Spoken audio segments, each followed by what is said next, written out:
I recognize the member from Toronto Danforth. Speaker, thank you. I appreciate the opportunity to speak to this bill this morning.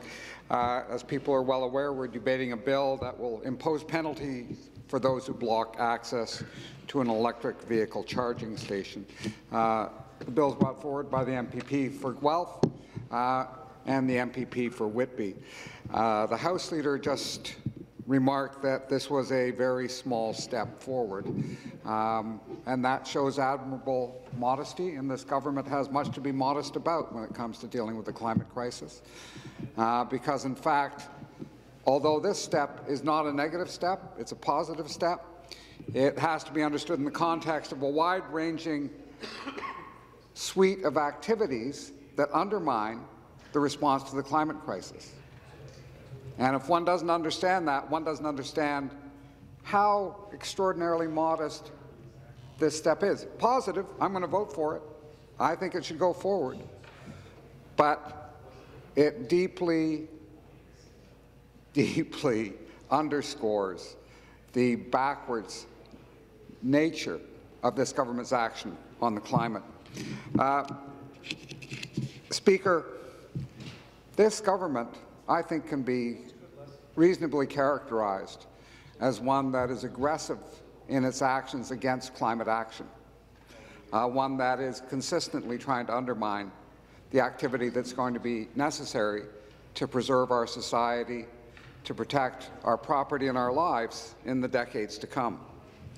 And I know the government will say very different, and I think there's time left on the clock, and I would not be surprised if there was a ringing defense of the government's activities.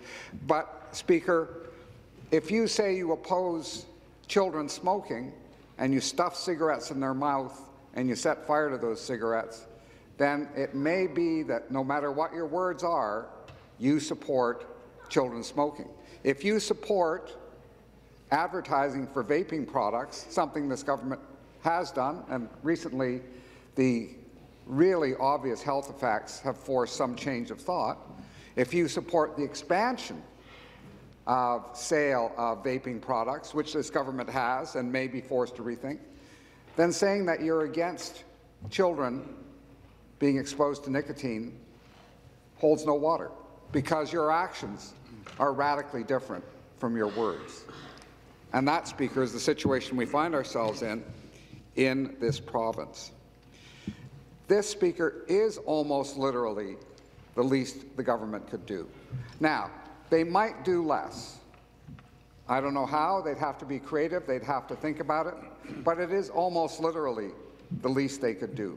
And I want to talk about some of the steps they've taken going backwards. The member for Guelph mentioned the ripping out of electric vehicle charging stations in GO stations around the GTHA. 12 stations that had charging points, had them cleared out. 24 chargers taken out of service November 21st, 2018. I have to say that if you want to encourage electric vehicle use, you don't actually rip out chargers. You just don't do that. Now, the argument was made that the chargers weren't making money. May well be true. I won't argue those numbers, but I'll say this. As you expand the fleet of electric vehicles in this province, reducing the number of electric vehicle charging points is an expression of not support for expansion, but blocking expansion. Blocking expansion. I was quoted by the CBC at the time saying that by ripping down electric vehicle charging stations that are already installed, this government is dragging Ontario backwards and burning money. I think it's a fair comment. Very fair. But that isn't where it ends, Speaker. Speaker, wait, there's more. There's more. They didn't stop there. Because not only, as the member for Guelph noted, was there the removal of a rebate system meant to encourage people to put in chargers, but there was action on the building code. And Speaker, I was researching this last night, and I thought, okay, who do I go to about cancellation of electric vehicle charging station decisions? And Funnily enough, when you Google, you come up with the Electrical Safety Authority. I have to give the Electrical Safety Authority the George Orwell Obscuring Truth Award of 2019. Wow. Because their comment on a change, the winner is. When you actually Google their comment on the government's actions on electric charging stations, they write, on May 2nd, 2019, changes to the Ontario Building Code 2012 regarding electric vehicle charging systems come into effect. What changes could these be? The changes were made by the Ontario government's Ministry of Municipal Affairs to remove the technical requirements related to electric vehicle charging infrastructure in houses and non-residential large buildings such as workplaces. For more information, please contact your local building official. It is not obvious what was done.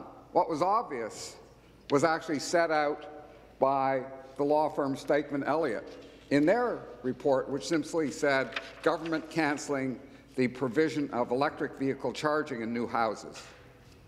So I think it's one thing to cancel a move that would have automatically in new houses required the installation of electric vehicle charging. We build about 30,000 new detached, semi-detached and row houses in Ontario every year, in that range, fluctuating year by year. So this government, in one stroke, eliminated roughly 30,000 new charging stations every year. I don't know what the member for Guelph has to say, but my guess is that this bill may affect several hundred charging stations.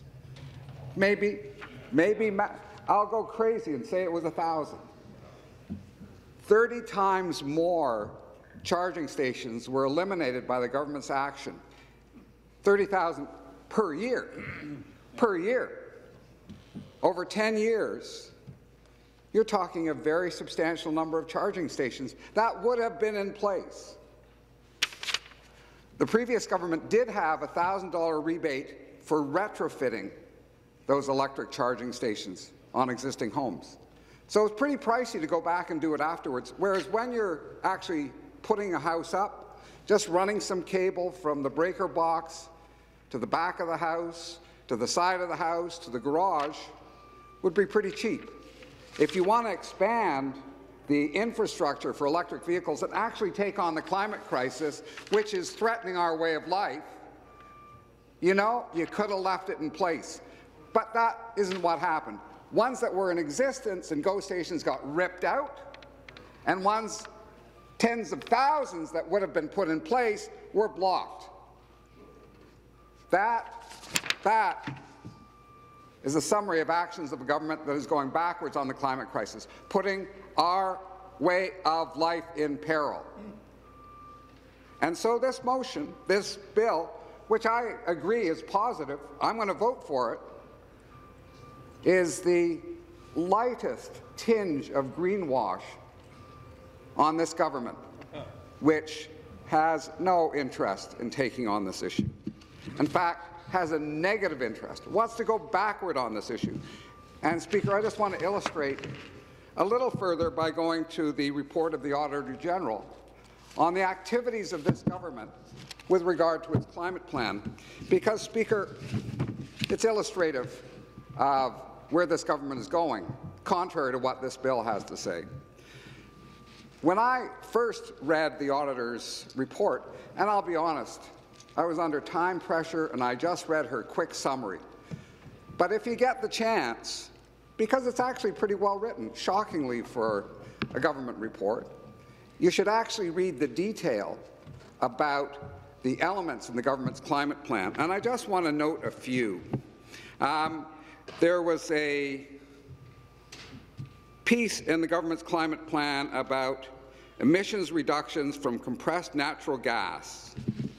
And the government climate plan has a target for reduction. But what the Auditor General found was that the government actually didn't do the calculations. There was an illustration brought forward from the Ontario Energy Association saying, if you do this, you'll probably get reductions in this range. But the government actually didn't do the math. I've seen that in grade 9 essays. I've seen kids go home, look at a magazine cover, quote the title of the magazine cover, put it in their essay, and they had the same level of due diligence as this government. Our review found the ministry did not assess whether this level of compressed natural gas uptake is feasible or cost-effective. So they didn't even do the simple mathematics on, does this work, what's the cost-effectiveness? No wonder the government is saying, we'd like suggestions on how to take on this issue, because they didn't even do the numbers. And I know this, they actually have staff who can do numbers. They do? It's shocking, but they have hired people who are both literate and numerate, people who can actually read, do math, and give an opinion. But that wasn't the end of it, because the Auditor General went on to the whole thing with use of renewable natural gas, which I think is a good idea. It's a small idea, but you know, you've got manure digesters on farms that can put out natural gas. You've got sewage treatment plants in Ontario that can put out natural gas. We shouldn't waste that resource. We should use it. It's a wise thing to do. But when the staff were developing this plan, they estimated that there would be negligible emissions reductions from use of renewable natural gas, just because there's not a lot of it, right? And it's fairly expensive in most cases. Instead of using the internal staff analysis, so in this case, the staff actually did crunch the numbers, good for them. Instead of using the internal staff analysis, the plan based emissions reductions in this area on an Ontario Energy Association submission to the ministry. And the Energy Association, God bless them, said, our example is just illustrative. You actually need to do the math. So in the first case, no math was done and they plugged a number. In the second case, they were told you should do the math. The staff did the math. They ignored the math and they plugged in another number. Wow. Astounding. But the last headline is the one that was most intriguing to me, and people should read the text. The industry performance standards. Emissions reductions are overstated in the plan because of double counting and weaker finalized standards. So when you actually look at the substance of what was brought forward, it's much grimmer than the headlines. A lack of math. No wonder this government's concerned about math in schools, because they don't practice it in their operations. I think math is a really useful thing, and I think it should be used when you're doing estimates of the effectiveness of programs, or lack of effectiveness. Speaker,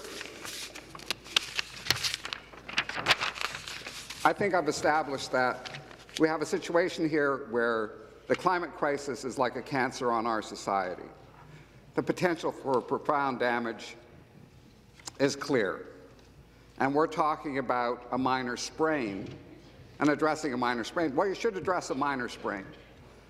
But the cancer is where you really need to be focused. And this government isn't. The member for Whitby, when he spoke about this bill at second reading, said, although we know there will be an eventual shift toward the increased use of electric vehicles, what remains uncertain is when and how rapid that shift will be. But what we should not be doing in these challenging times is identifying a problem and then not working diligently to find a solution. I agree. And when you've got a solution in place and you demolish it, then I have to ask the member, how does he address that? His government, and I'm sure he supported the changes that were in question, his government eliminated 30,000 charging points a year. A year. Demolished electric charging points in GO train stations around the GTHA, and now is talking about the need to help electric vehicle drivers. Again, they should be helped. We should pass this bill. But this ignores the destructive initiatives that this government is engaged in that will make it harder for people with electric vehicles to get them charged in the years and decades to come, and will impose on us, as the crisis deepens, the cost of putting in electric vehicle charging stations that would have been there anyway. More climate damage, more fiscal problem. That was ignored. Now, the member said current vehicle owners have found it incredibly frustrating to arrive at a high-speed charging station only to discover a vehicle parked in that charging space, a vehicle not connected to the charger. Well, he's right. You know, that needs to be addressed, and I think putting in a whole bunch of charging stations in other spots would help alleviate that. In any event,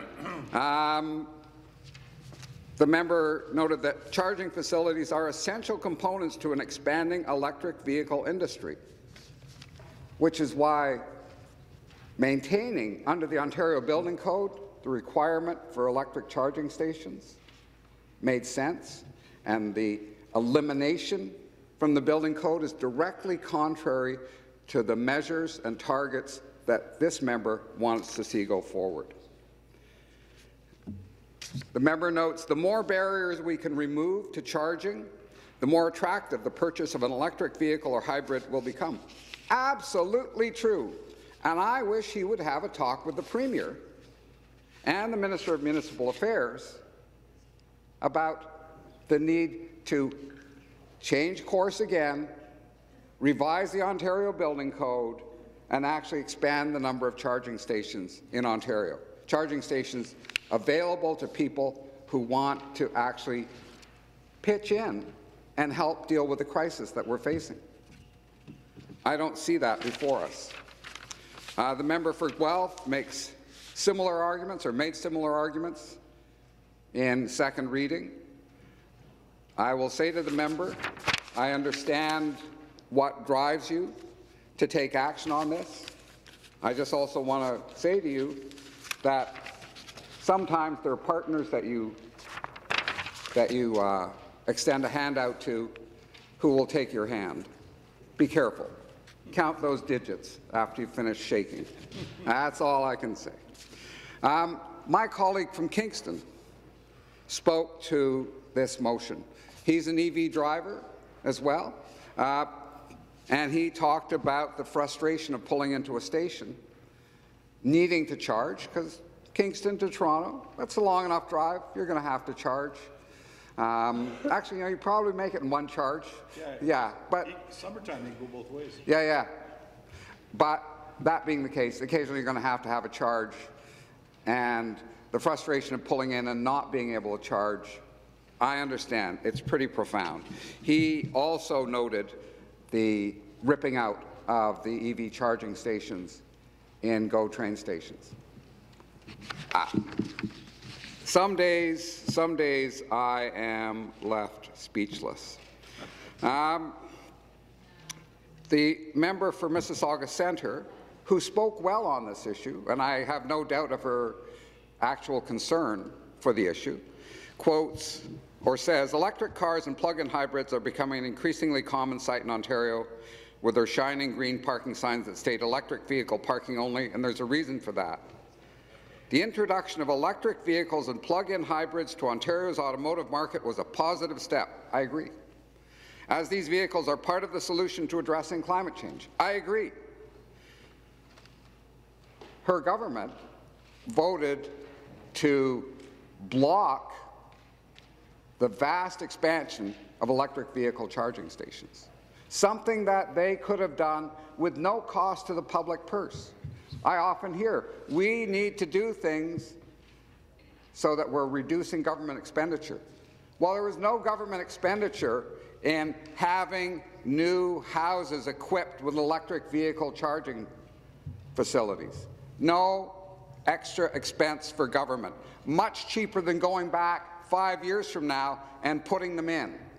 Much cheaper for consumers who are going to have to switch, not because the government will compel them, but because the impact on the climate will be so profound that they will understand they have to switch. They will feel morally driven. In Sydney, Australia, in the last week, the bushfires around the city were so extreme that fire alarms were going off in people's homes and offices because of the level of smoke. If your smoke detector is going off because smoke outside your house is so high that your smoke detector says you are in danger, get out, then you have a sense of the scale of the crisis. People should keep that in mind when they demolish and roll back efforts to deal with this crisis, because someday their smoke detector is going to go off, and it's not because of the fire inside, it's because of the fire outside. Thank you, Speaker.